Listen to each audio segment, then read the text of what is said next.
The Souls series has been the blueprint of challenging action RPGs since it launched in 2009, and even though it can really get my blood boiling with how ball-crushingly difficult these games are, I still love them. I started playing these games shortly before the world ended in 2020, and since then I've enjoyed the challenging gameplay, immersive exploration, and of course, the amazing boss fights. So for today's video, I'm going to be going through every game in the Souls series and ranking them on a tier list, starting with S tier being the best and F tier being the worst. I also need to once again disclose that I'm ranking these games based on my own personal opinion, and if there's something in here that you disagree with, please let me know in the comments below, instead of invading my world and raining hellfire upon me. And with that out of the way, we're going to begin this list with the game that started it all, Demon's Souls.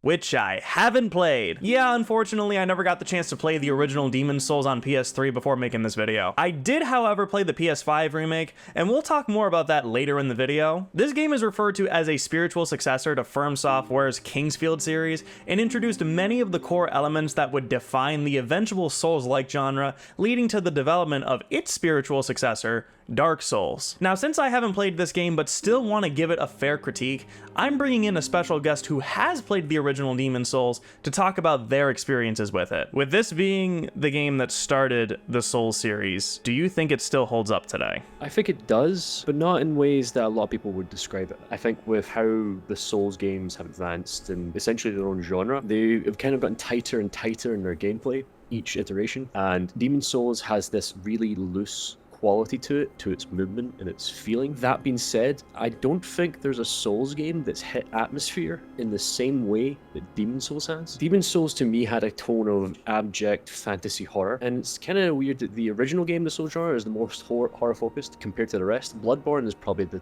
next closest, but that's a different type of horror. Demon's Souls has kind of got a wee bit of that eldritch horror in it, but it's definitely a lot more sinister in its tone. It's imagine if you opened up like a Dungeons & Dragons monster manual and you started describing some of the most horrific creatures in that, and that's kind of like the vibe you get from Demon's Souls. How does it compare to the other Souls games? I know you just talked about like, the atmosphere, but in terms of the gameplay. Oh, you can feel it. As soon as you pick up that controller, you feel that this is their first attempt. A lot of it is just not as tight as you'd hope it would be. Like I said, I don't think they've really hit the atmosphere in the same way as later games, and I think that's a shame. I remember the first time seeing the Tower of Latria. You start off in an area called the Prison of Hope, this very dingy, dark prison, but it is completely filled with these mind flayers that can stun and do a lot of damage with a grab attack, and you walk around this night fearing these guys. Like, there's actual dread in how it's presented and how it's designed. I kind of think it's its own category. At the same time, you can see what lessons they've taken from that and what they've pushed forward with. From my understanding, the PS5 remake is essentially 95% the same game, but what is the 5% difference that is unique to the PS3 version? Compare the remake to the original. Have you seen a screenshot of this game? I have, actually. It looks old as hell, man. Oh yeah, it's so muddy in its visuals. The lighting is so dark and dingy. When you compare that to the remake, the fidelity in the environments is insane. Like, everything looks like it's a wallpaper or a painting. It's actually silly how beautiful that game. It's amazing the job Bluepoint did with it. Definitely PS3 versions got worse controls and worse animations. The riposte animation is nowhere near as good,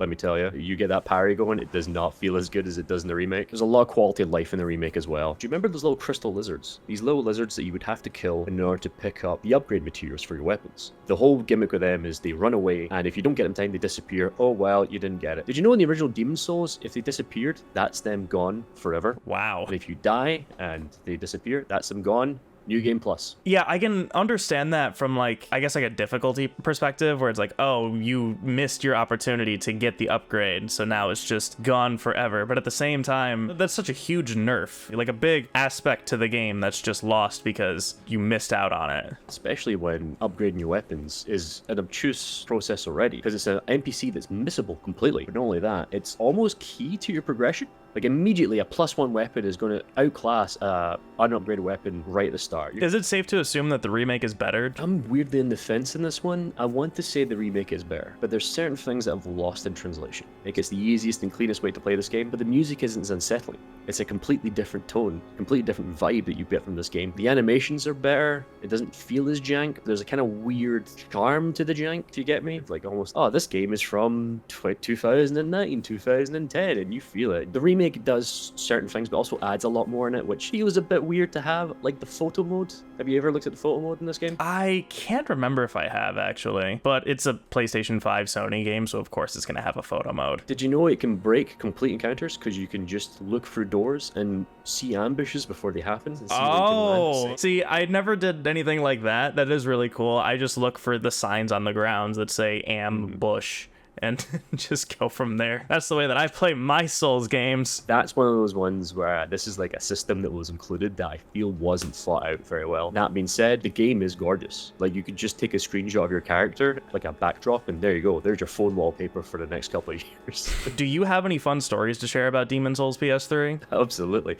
So I never owned a PS3, and I bought the game as a birthday gift for my flatmate at the time, knowing I could totally sneak in and play it when he wasn't looking. Thank God he actually liked it, because I would have been the shittiest roommate ever. The PS3 version I got had a hardback game guide with it. Looking back right now, I did not realize how essential that thing was. Like, being able to upgrade your weapons, being able to like find NPCs, understanding what world tenancy is. But there's one little thing that's burned into the back of my head, and this is the thing. It had a whole section on NPCs that told you NPC storylines, quest lines, and even spoiled outright some NPC endings and spoilers and stuff like that. But there's one sentence that's forever burned in my mind. Patches is the only merchant that sells heavy arrows. It is unwise to kill him or let him die.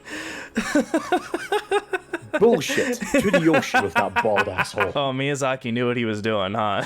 He loves Patches, clearly. It's so perfect for the Souls game, too, to just outright lie to you in there. If you were to rank this on a tier list with the rest of the series, where would you put it? I'm totally nostalgia baited with this game. I really am. There's nothing like it when it came out. It's got the vibes, it's got some incredibly strong boss designs, it's got some incredibly strong environment designs, but then it's got stuff that's just outright bad. I've talked about the upgrade weapons at length here, but I cannot state that the fact that it's a completely missable mechanic means that your run through the game will be miserable. World tendency, I still couldn't really tell you how that works. All I know is if I murder enough players that the game gets harder. That's really as far as I could tell you that. It is the most unreadable mechanic in any video game I've ever seen. And for every good boss like Old Hero or Penetrator, there's like a Dragon God or an Armor Spider that's a gimmick boss that's just boring and awful to play through. It's near and dear to me because I remember so much about Demon Souls compared to the other Souls games. It's definitely a high B for me. High for the B. remake. Cool, but what about the original? Probably a low B, high C. Low B, high C. Okay. It's good, do not get me wrong. It's very good, but I think I'm just at that point where I couldn't really put up with the visuals anymore. Yeah, like a C is like still like, it's like a 75. Like, it's still passed the exam, you know, it got its bachelor's degree.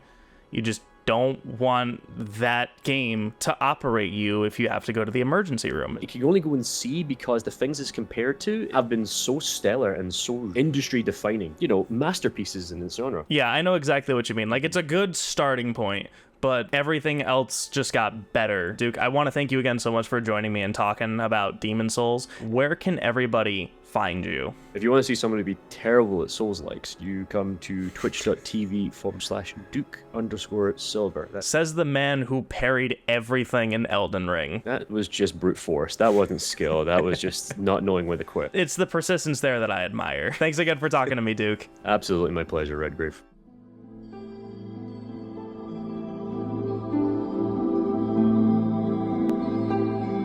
Dark Souls is considered by many to be one of the greatest video games of all time, and it's easy to see why. This is the game that had the largest impact leading to the creation of what's called the Souls-like genre, and we'll touch more on what that means when we talk about the gameplay. It was first released in September 2011 with a remastered version releasing in May of 2018, which is what I played. This is the second game in the series that I played, and right away I could tell this was going to be a treat to go through. I even put up a death counter to see how many times I died, and the total ended up being 250 deaths exactly, which isn't too bad all things considered. In this game, humanity has been afflicted with the undead curse known as the Dark Sign, and those affected by the curse will resurrect after death until they eventually lose their minds, a process referred to as hallowing. We play as a cursed human character who travels throughout the land, ringing bells and taking names of the four lords, with the ultimate goal of replacing Lord Gwen and fulfilling the prophecy of the chosen undead. Dark Souls takes place in a large interconnected interconnected world, which is connected through a central hub area. You can travel between these areas and explore the different paths at will, although prerequisites have to be met in order to unlock certain areas, such as the infamous Zen's Fortress, a magical place that made me realize there are worse things in life than stubbing your little toe on the coffee table. With this game's challenging difficulty, you're encouraged to proceed with caution and learn from past mistakes by paying attention to enemy and boss patterns, as well as finding creative ways to deal with hordes of enemies. The gameplay of the Souls series is so addicting, and one of the things I really like about this series is having free reign to customize your character's combat abilities. You have melee attacks, ranged attacks, magic attacks, and various forms of defensive maneuvering with an access to a wide variety of high fantasy, medieval style weaponry. For defense, you have access to shields for blocking, dodge rolling, backstepping, and parrying. And depending on how heavy a load you carry will give you more invulnerability on your rolls and less end lag. Through all my runs in the Souls games, I never made a magic build because it's just not my thing, but the variety of abilities that you have at your disposal is really cool, and maybe one of these days I will go back and try it. These various forms of combat all have trade-offs, variations, and in-game costs associated with them, and they can all be buffed or altered through leveling, visiting the blacksmith and his never-ending mallet smashing, consumable items, magical rings, and new equipment. During my playthrough, I made a strength build while using the Havel's ring in order to boost my equipment load so I could use the Black Knight sword while having heavier armor sets. Now, the central element to the gameplay of Dark Souls is the sacred bonfire. These bonfires are scattered throughout the world and serve as checkpoints for the game. When you rest at a bonfire, you're healed to full health and regain all of the healing charges of your Estus flask. You also use this to level up your stats and perform other various functions to prepare for the treacherous journey. However, resting at a bonfire respawns all of the world's basic enemies, which can be good for when you're looking for souls to grind, and adds an extra challenge when you die and need to do the walk of shame to retrieve your souls. While pretty much all of the Souls games play roughly the same, this game has the unfortunate caveat of being the pioneer of the series, and that leads to it feeling worse in comparison to the rest of the games. Dark Souls 1 has a slower pace, which can be a little frustrating in combat, and even more so in traversal. The environments are so huge that it feels like it takes forever to get to the next area, even if you're just running through and ignoring the enemies. This also isn't helped by the fact that you need to unlock the ability to warp to different bonfires in the game. With the interconnected world, it isn't too bad in the early game,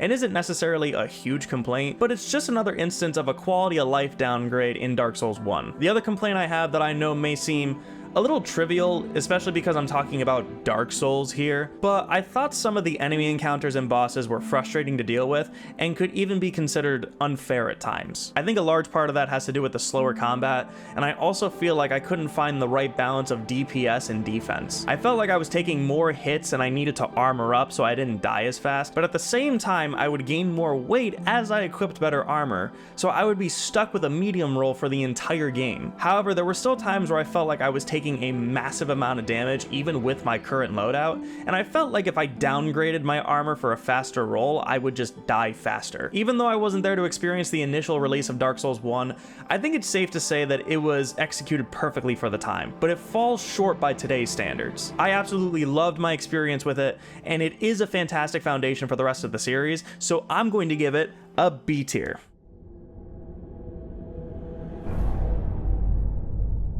Quick story time before we get into the nitty gritty. This was the last game in the series that I played, and the main reason why is because as I was going through the Souls games, my friends told me to play 1, skip 2, and then continue the rest of the series starting with 3. I was never given an explanation other than the game is just bad, and I never really knew what they meant by that until I played it. Dark Souls 2 has the core fundamentals of the first game, but does a lot to make the gameplay feel worse. The thing I noticed immediately is that the rolls feel very different. When you start the game, you have less invulnerability with rolls, which means that there will be times where you'll get hit even if you dodged an attack. The reason for this is because in Dark Souls 2, they added an extra stat called agility, which dictates how long the character is invincible during a roll and how long it takes to use consumable items. And before I discovered this, mainly because the game doesn't directly tell you this information, I started with 85 points of agility that gave me 5 iframes, and that's 4 frames less than the iframes you get from a fat roll in Dark Souls 1. This also means you'll need to use points in order to get the same amount of iframes that you had by default in the first game. This, on top of the hitboxes being super jank, led to plenty of moments where I was just scratching my head because it looked like I dodged an attack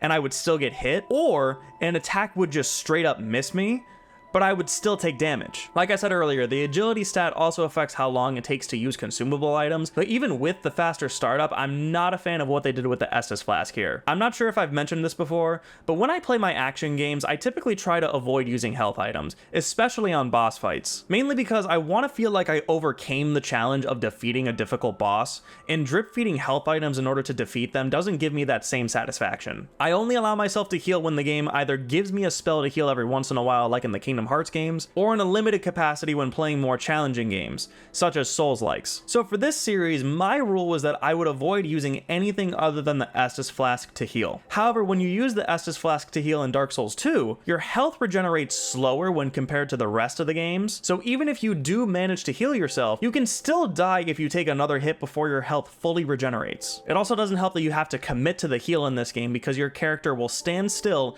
take out the flask, take a whiff, and then drink it. It's more optimal to use any of the other healing items because you can move while using them, but it's just so weird to me that your core mechanic for healing got nerfed super hard, but they also gave you so many different alternatives that are 10 times better. Another thing I'm not a big fan of is how this game further penalizes you for dying by gradually decreasing your health with each death. There's a ring you can get fairly early on to reduce the amount of health you lose, but again, it feels like I'm wasting a slot to revert a change that was made just for this game. This is something that's present in Dark Souls 3 and even in Demon Souls, but I think its inclusion in this game makes it feel worse because of the other blemishes I just mentioned. Overall, it feels like they put in all these annoying restrictions because they wanted to make the game more challenging, and it could be argued that this allows the player to set the game's difficulty based on their own personal experiences with the game, rather than adjusting the difficulty through a menu option. However, in my personal opinion, it just makes the game feel worse, and if I'm being honest, I just didn't enjoy my time with it, especially when I had such a blast playing through the other games. It also doesn't help that these bosses are complete pushovers. I felt like the only time I really struggled with a boss was when my health was decreased, or if they had disjointed hitboxes that hit me all the way from on Orlando. What's funny is that I feel like this is the only game in the series where I think the journey leading up to a boss is more challenging than the boss itself. The regular enemies you encounter come in huge waves and are such a pain in the ass to deal with, especially when the levels will frequently sandwich you with multiple groups and add in a few extra archers for good measure. I feel like if I played Dark Souls 2 first, or even if I had played the games in release order, I would have found it less frustrating and maybe enjoyed my experience a bit more, but I don't see myself picking this game back up again. It still has the fundamental Souls-like combat and exploration, but I can play any other game in the series and just have a better time. I'm gonna put Dark Souls 2 on D tier.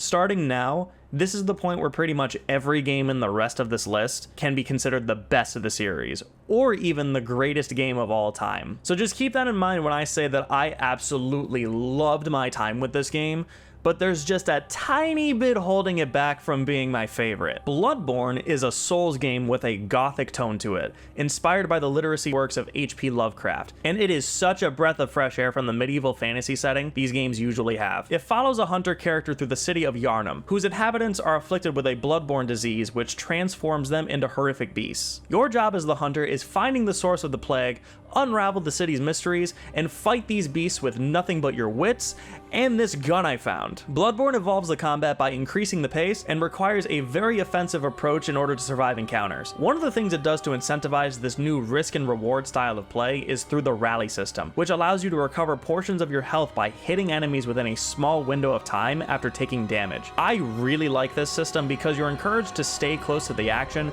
and even if you mess up and get hit, you'll be rewarded for fighting back instead of running out of the combat zone and using your blood vials. Like a bitch. The other thing is that you only get a limited amount of blood vials that don't replenish when you die, so you'll need to take full advantage of the rally system and be more selective on when to use the vials to heal. I feel like when it comes to the other Souls games, you can fight a horde of enemies and even bosses with a very slow and passive approach, but just like with the rally system, there are times that the game forces you to be more confrontational and get out of your comfort zone. Like normally when you die in a Souls game, you need to go back to where you were killed in order to retrieve your currency. Normally you can pretty much ignore all of the enemies and do a dead sprint to get your money back, and since they'll be laying on the ground, you can just pick them up and run away again. like a little bit. Sometimes though, the player's blood echoes might be captured by an enemy, and the only way to get your echoes back is to defeat them. And depending on your results, it can either be so satisfying to take your echoes back and overcome the death you just had, or you'll experience how it feels to get double jeopardy at your local Smash Brothers tournament. In terms of weaponry, you still get a pretty decent variety, but unlike other Souls games, you're only allowed to have 1 or 2 melee weapons equipped on your right and left hand, but most of them can transform into an altered state that encourages a different approach to combat. One state is usually a larger, slower weapon that deals heavier damage per hit, while the other is a smaller, faster weapon that deals its damage in hit streaks. Another thing that makes this game stand out is that the main secondary weapon is a firearm. It can be used in the traditional sense where you can just shoot everything, but the more effective way of using it is to treat it like a parry to stun enemies and perform a visceral attack to do massive damage. While you still have things like shields, torches, and even cannons, the firearm is without a doubt the most effective and fun way to play the game. Bloodborne probably has my favorite combat of all of the main Soulsborne games, and I also have to give credit to the really fun yet difficult encounters with all of the different bosses and enemies. Most if not all of the boss fights were challenging in the right way, and there were a ton of close calls that gave me that adrenaline rush that makes these games so addicting. But Redgrave, I hear you ask, if you have all of these positives to say about Bloodborne, why did you say this wasn't your favorite? So here's what happens. One of the things that I haven't mentioned yet is that these games tend to have multiple endings where you get to choose the path you decide for yourself. And in Bloodborne, once you reach the end of the game, you're presented with a choice. You can refuse Gehrman's offer and fight the final boss and beat the game, or you can accept Gehrman's offer where you'll drop to your knees and he decapitates you, ending the game right there. Guess which one I chose? Yeah, unfortunately my dumbass accepted his offer, so not only did I not get to fight the final boss, but I also never got the chance to play the DLC, since I didn't know that this was the end of the game. I got sent right back to the very beginning to start a new game plus playthrough, and even though I could have just played the game again right there and then, I was so discouraged to think about having to play through the entire thing again after I just spent dozens of hours to get to the end and fumbled on the slam dunk. At that point, I also just wanted to move on to another project, and I was so bitter about the whole experience that I deleted Bloodborne, and I haven't touched it since. One of these days I'll go back and play through it again to fight the rest of the bosses, but until then, that's my one major blemish on this otherwise perfect game. The last thing that I'll say about Bloodborne, and I know it has been talked to death already, but I really wish this game wasn't in 30 FPS. I know.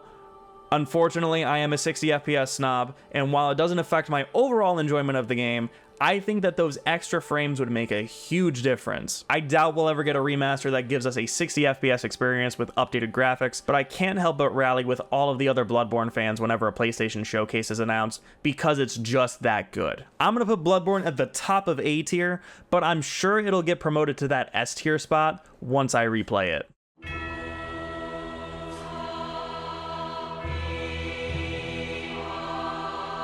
Dark Souls 3 is the conclusion to the 3 Dark Souls games, and is personally my favorite of the trilogy. Dark Souls 3 takes place in the kingdom of Lothric, revolving around the first flame and the cycle of linking the flame. The chosen linker for this era abandoned his duty and chose to watch the flame die, and now your goal is to find and return the 5 Lords of Cinder to their thrones at the Firelink Shrine in order to link the flame again. Right out of the gate, I have to talk about how amazing the gameplay is. The combat and movement were made to be more faster and fluid, so you can do more damage in a shorter period of time, and overall, it just feels really good to play. They took out the medium rolls but give you more distance and invul on your fast roll when you have less armor equipped. I didn't do that though because I opted to use a Havel's ring to cosplay as my boy Onion Bro, and I do not regret that decision one bit. The new combat features that are introduced here are weapon and shield skills, which are special abilities that allow you to do special attacks with existing weapons or boost the damage of spells. These skills vary from weapon to weapon and can also have effects such as higher damage or self buffs. I went for another strength build for my playthrough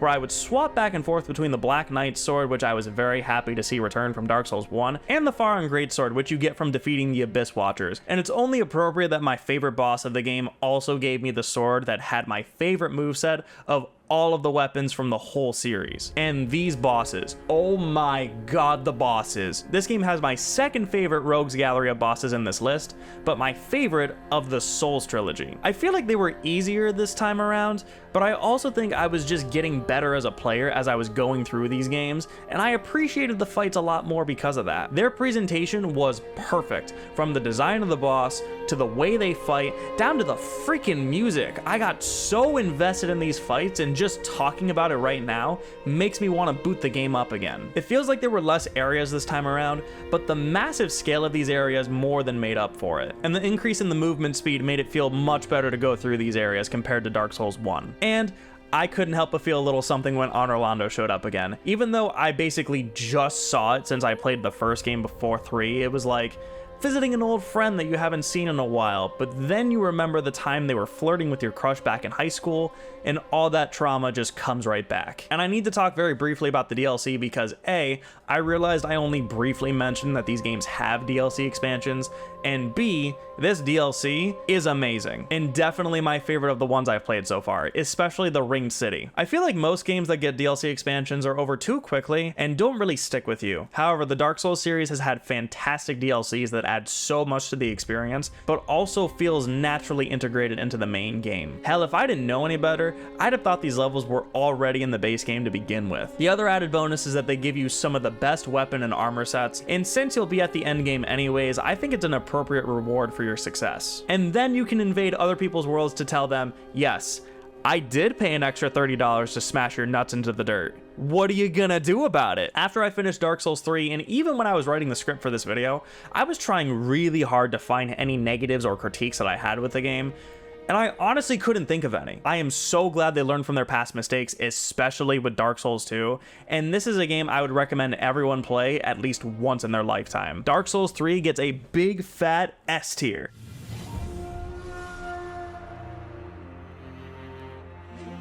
I'll give you all a quick spoiler on this one. Sekiro is my favorite. Sekiro Shadows Die Twice was actually the first game in the Souls series that I played. I had never played a Souls-like before, but I was really intrigued by the setting and the gameplay, but I was also a poor college student at the time, so I was very selective on what games I bought. Fortunately, I was able to borrow a friend's copy after he played through it, and it was after I beat the game that I became interested in trying the rest of the FromSoft games. Sekiro follows a shinobi known as Wolf during the Sengoku period in Japan. After being rescued from the brink of death following in the steps of Raiden from Metal Gear Rising, he sets out on a quest with a new arm to take revenge on the Ashina samurai clan that imprisoned him and kidnapped his lord, who is the descendant of an ancient bloodline. Right away, it's apparent that Sekiro is very different from the other Souls games. For starters, you have fewer role-playing elements and there isn't a character creator. And I really like this in hindsight since this gets you more invested in the character of Sekiro. If Sekiro dies, he can be revived on the spot if you have resurrection power, hence the name Shadows Die Twice. You can restore your resurrection power by defeating enemies, and you can actually gain more resurrection slots as you progress through the game. You also don't get the ability to level up your stats when resting at checkpoints, and it has no multiplayer. Now that doesn't mean it has no RPG elements at all, but instead it has different gear that you can upgrade,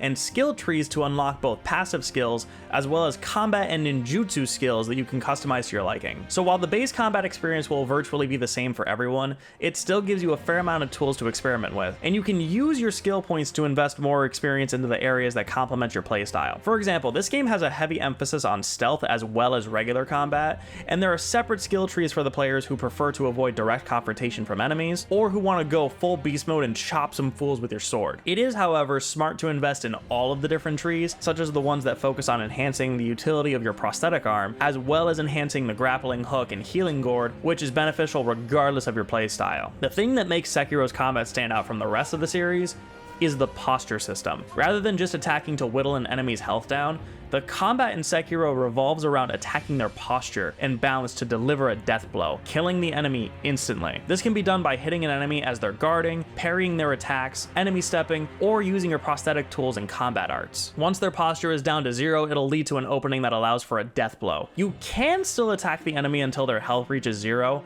which also leads to a death blow, but for a large majority of the game, you'll want to focus on reducing their posture for those death blows, especially since you'll need to do it multiple times on the bosses. And these bosses, holy shit. Remember when I said Dark Souls 3 had my second favorite rogues gallery of bosses?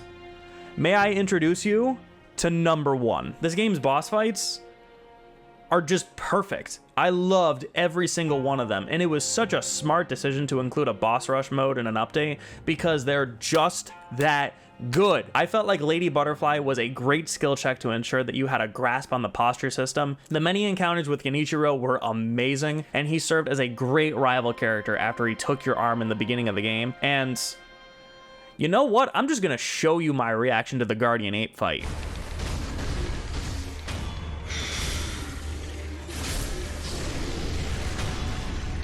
Fuck you!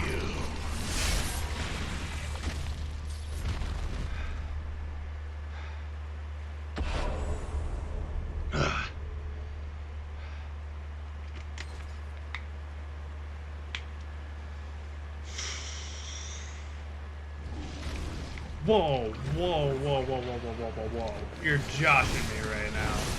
Fuck, man, of course there's a second fucking stage.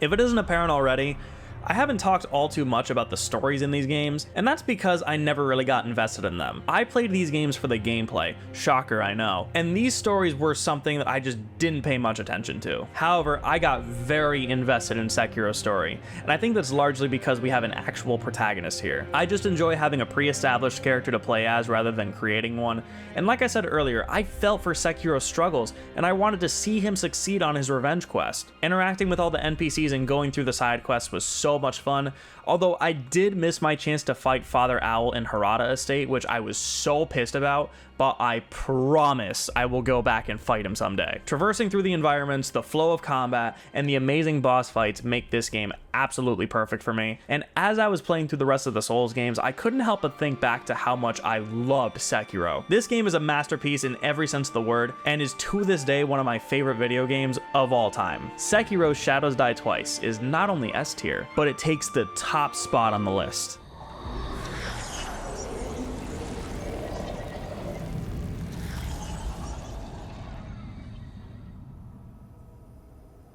Like I mentioned at the beginning of this video, even though I never played the original Demon's Souls, I was able to get my hands on the PS5 remake. My girlfriend gave it to me as a birthday present shortly after it was released, and whether that decision was made because she loves me, or because she wanted me to suffer at the hands of Satan himself, is up for debate. And I'll be completely honest with y'all, I just didn't enjoy Demon's Souls all that much. I think it was around this point that I was experiencing the Souls burnout, and I felt like it didn't really do anything to reignite the fire I felt with the other games. It also doesn't help that this game is basically a one-to-one remake with updated graphics and some quality of life improvements, but 90% of your experience is just going to be based on the original game that precedes the rest of the series, so it's obviously going to feel worse. I did, however, get the opportunity to actually use magic for once, on top of using my sword and my shield, and that felt really cool. I think what I liked most about this remake were the graphics of the game and the quality of the animations. It feels like this was made more as a tech demo to showcase the capabilities of the PlayStation 5, because I think even when comparing it to Elden Ring, this is the best looking game in the series. I did also appreciate the world design. This game is split into 5 different levels that you can travel through a world hub called the Nexus, and what's cool is that you're not tied down to finishing a world once you start it. If you're struggling or get bored, you can take a break and go somewhere else, then come back when you're ready. And unfortunately, I was feeling that a lot, especially because you can go long stretches without reaching a checkpoint,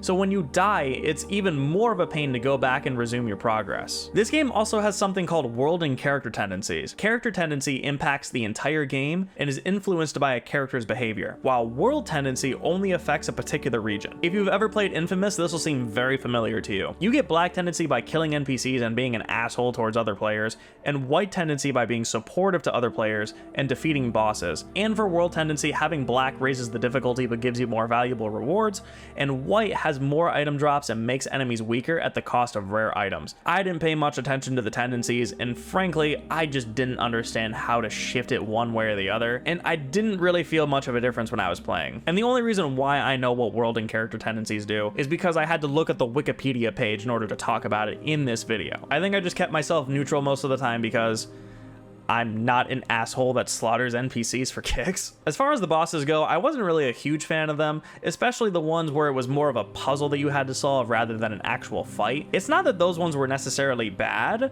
but they just weren't as exciting to me. And there were so many bosses that had some hidden gimmick behind them that I wouldn't know about, and it just made my run frustrating. And yes, I felt like a complete idiot once I figured out how to get through the Dragon God boss. And honestly, that's pretty much all I have to say about Demon Souls. Similarly to how I felt about Dark Souls 2, Demon Souls still has the fundamental Souls-like combat and exploration, but I could play the other games in the series and just have more fun. It didn't really have much of an impact on me, which is really unfortunate because I was initially excited to play it when it got announced, and I feel like it just came and left. I'm gonna put Demon Souls Remake at C tier, right next to the original.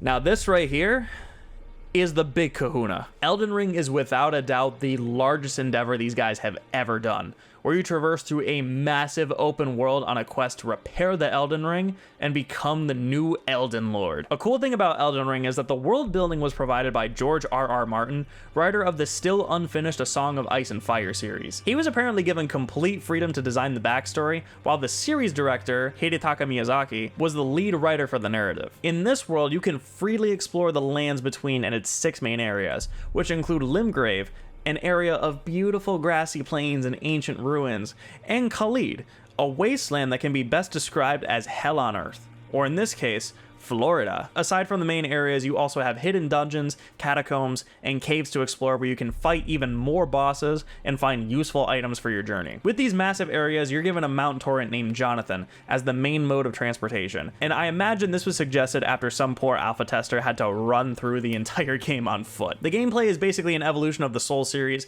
as FromSoftware wanted to create an open world game based on Dark Souls. You can once again choose your class and your style of play with a variety of different weapons and spells. I decided to switch things up and I went with a dex build this time around, but watching the insane magic builds I see online makes me want to make another character and do a whole playthrough as a mage, which I never thought about doing before. Something you guys may not know about me is that I'm actually not the biggest fan of open world games. I tend to get sidetracked and I zigzag all over the place to explore as much as possible, and I just prefer the linear approach to level design because I feel like I have a more focused objective. The other thing specifically related to this game is that if I'm dying over and over again to a boss, it makes me wonder if I stumbled into an area I wasn't supposed to just yet, or if I'm just bad and I need to keep grinding it out. A great example of this is at the very start of the game with the first Tree Sentinel. This boss is such a bitch to fight, and that's because this is actually an optional boss. After playing all the other games in the series, and frankly, if you just play video games in general, you would think that if a boss is presented in front of you almost immediately after you walk into the first area of the game, you have to fight it. But no! You can just leave and come back later when you're better equipped for the fight. Now, don't get me wrong, the open world was an awesome experience, but I just prefer to have a little more structure for these types of games. Another byproduct is that there's so much to do in this world that it can be very easy to forget things, especially if you go long stretches without playing like I did. They gave us markers we could put on the map, which I took full advantage of to map out what bosses I killed, what bosses I didn't kill, and areas I discovered but didn't explore yet. However, after not playing the game for a while, I just straight up forgot where to go for shards to upgrade my Estus flask, so for a good 20 hours or so, I was severely underprepared from where I was supposed to be in the game, and I had to go back and upgrade my flask so I wouldn't get stomped on every time I dare look in the direction of a threatening enemy. One of the other things that I noticed is that these bosses seem to hit harder than the others in the rest of the series. It could just be me, but I felt like I would die really fast no matter where I was in the game, so there was less room for error. I know these games are meant to be hard, but it doesn't feel great to get one shot after making a minor mistake. And after rewatching my footage from the other games, it looks like the bosses were doing less damage overall, but also had more health themselves, which made the fights feel like they lasted longer in comparison. This doesn't take away from how amazing these boss fights are, because I had an absolute blast here. If the combat of Elden Ring is an evolution of the Soul series, it only made logical sense that the same thing had to apply to the bosses. My favorite, I'm sure to no one's surprise, was Radahn, and seeing all the summons pull up to beat his ass was so fucking cool. It was unlike anything I had seen before. There is 238 bosses in this game, and obviously it's the most number of bosses in the series because of how large Elden Ring is. However, that's another small thing about this game that's totally just a me thing, but with how large and how long it takes to beat this game, after a while I just felt tapped out. You know what I mean? I feel like once I reached the 30-40 hour mark, I got it, and I just wanted it to be done. And looking at that game progress bar slowly go up as I was going through the game, I I don't know, I just wanted to move on to other things, so unfortunately, I never got the chance to finish Elden Ring. At the time of writing this video, I'm currently in the process of playing through it again, so that way I can jump right into the DLC when it comes out. That's going to include fighting Melania, and oh boy, am I looking forward to fighting that one. Elden Ring is a remarkable achievement. Taking the Dark Souls formula and translating that into an open world setting is just phenomenal. While I'm not the biggest fan of open world games, I can't deny that Elden Ring really was something special. And I'm glad I got to experience it when it first released, where everyone was talking about it, and it was so cool to watch all the crazy builds and challenge runs everyone was doing, including my boy Duke Silver doing the parry only run. And with all that being said, for right now, I'm going to be putting Elden Ring at A tier. And that, ladies and gentlemen, concludes the tier list. Be sure to let me know what you think of my list in the comments below and where you rank each of the Souls games. I'm looking forward to playing the Elden Ring DLC when it comes out, as well as tidying up some loose ends I have from the games on this list, and I cannot wait to see what FromSoft is up to next with this series. If you enjoyed this video, please consider leaving a like, and if you want to see more videos from me, be sure to hit that subscribe button to see more. Thank you again so much for watching, and I will see you next time!